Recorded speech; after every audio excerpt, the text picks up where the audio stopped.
अभी हमारे मीडिया के एक साथी ने SYL के बारे में पूछा कि SYL पे हमारा क्या स्टैंड है। मैं आपसे पूछना चाहता हूं कि SYL पे पंजाब कांग्रेस का क्या स्टैंड है और हरियाणा कांग्रेस का क्या स्टैंड है। SYL पे पंजाब बीजेपी का क्या स्टैंड है और हरियाणा बीजेपी का क्या स्टैंड है। पंजाब में जाते हैं ये लोग तो कहते हैं SYL बनने नहीं देंगे, हरियाणा में आते हैं ये लोग तो कहते हैं SYL लेके रहेंगे। इसी गंदी राजनीति ने पिछले 70 साल में भारत को, इंडिया को नंबर 1 नहीं बनने दिया। केवल और केवल गंदी राजनीति करते हैं। SYL बड़ा इंपॉर्टेंट मुद्दा है, पानी बड़ा इंपॉर्टेंट मुद्दा है। दोनों राज्यों में पानी की कमी है, हमें यह बात माननी पड़ेगी। पंजाब में पानी का स्तर बहुत नीचे जा रहा है, पानी की कमी है, लोग प्यासे हैं। हरियाणा में पानी का स्तर बहुत नीचे जा रहा है, हरियाणा के अंदर पानी की कमी है, हरियाणा में लोग प्यासे हैं। पंजाब को भी पानी चाहिए, हरियाणा को भी पानी चाहिए।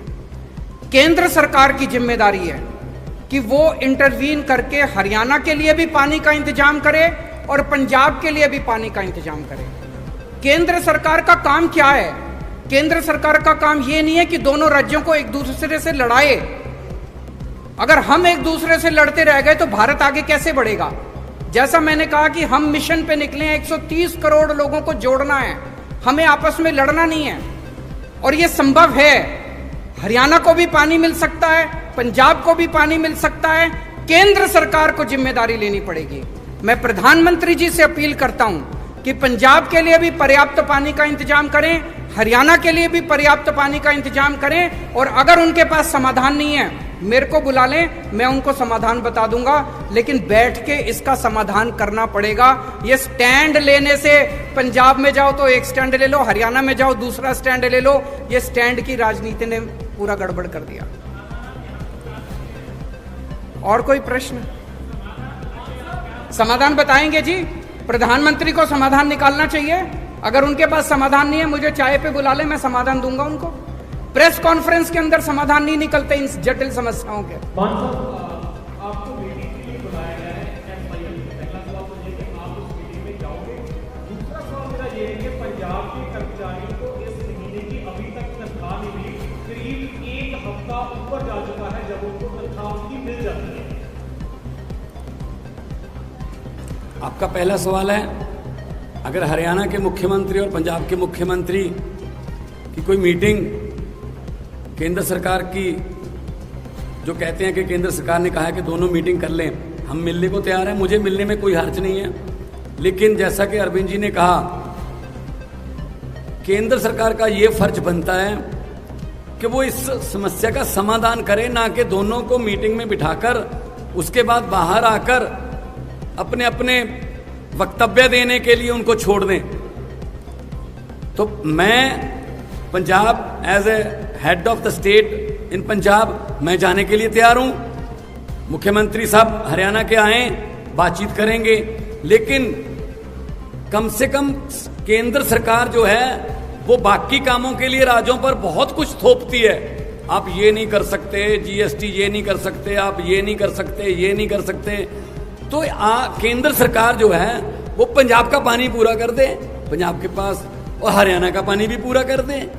हरियाणा में भी जैसा कहा कि दोनों भाई हैं छोटे, हरियाणा छोटा भाई है, पंजाब बड़ा भाई है। तो हमें लड़ाने की बजाय वो समाधान निकालें। दूसरा, आज शाम तक वो जो हमारे एम्प्लॉइज की कुछ तनख्वाह रहती है वो मिल जाएगी, क्योंकि हमने पॉजिटिव राजनीति की है। हमने मुलाजिम पक्के किए, हमने भर्ती की, और हमने शुगर केन वाले जो गन्ना मुलाजिम थे पिछले कई सालों से धरने दे रहे थे, उनके पैसे भी आज ही जा रहे हैं। 94.98 करोड़ आज ही जा रहे हैं। आज शाम को तनख्वाह भी मिलेगी। हमने खजाने में जितने भी पैसे आते हैं हमने लोगों के लिए खोल रखे हैं। हम कर्जा भी नहीं लेते, लेकिन लोगों को हम कोई कमी भी नहीं छोड़ेंगे। और इस बार 23% GST की कलेक्शन बढ़ी है, और जितना टैक्स आएगा हम इंफ्रास्ट्रक्चर के रूप में, हम स्कूलों के रूप में, सस्ती बिजली के रूप में, हम सड़कों के रूप में, अच्छे स्कूलों के रूप में, मोहल्ला क्लिनिक के रूप में लोगों पर ही खर्च करेंगे।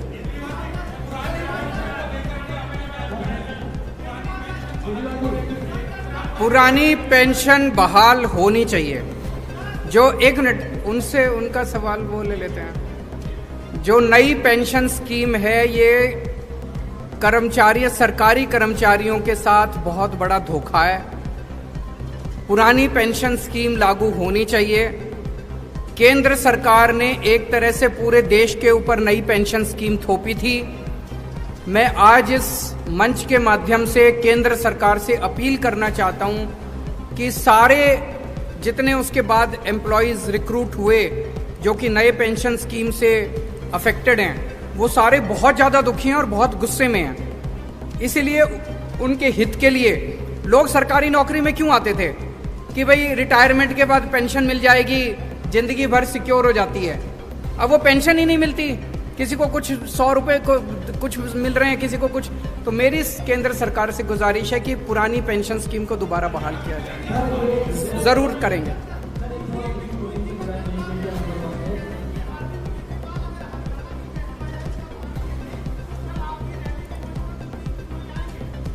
कुलदीप बिश्नोई की जरूरत ही नहीं हमको।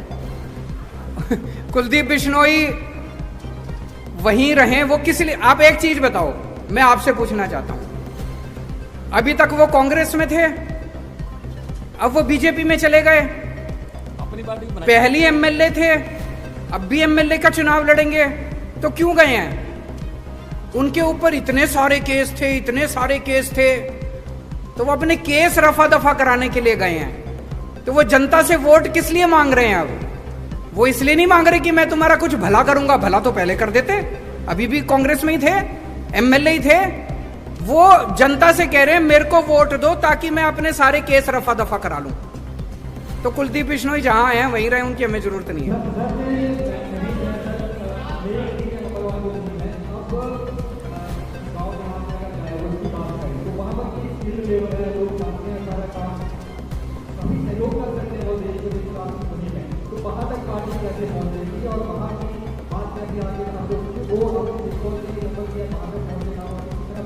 बहुत अच्छा आपका प्रश्न है। इसमें युवाओं को बहुत बड़ी भूमिका अपनानी पड़ेगी। जिस दिन युवा इकट्ठे हो जाते हैं उस दिन किसी भी देश के अंदर क्रांति आ जाती है। इसलिए मैंने एक नंबर जारी किया है।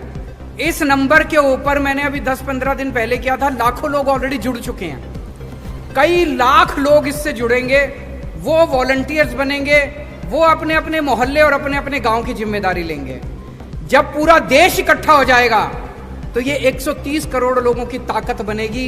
जब 130 करोड़ लोग कहेंगे कि हमारे जो स्कूल खोलो, किसी सरकार की हिम्मत नहीं है जो स्कूल ना खोले। इनको अपनी अभी 75 साल में केवल गंदी राजनीति हुई है, काम नहीं हुए। अब काम करने पड़ेंगे। जिस दिन देश के लोग इकट्ठे हो गए, खड़े हो गए, लोगों को काम करने पड़ेंगे। Thank you so much.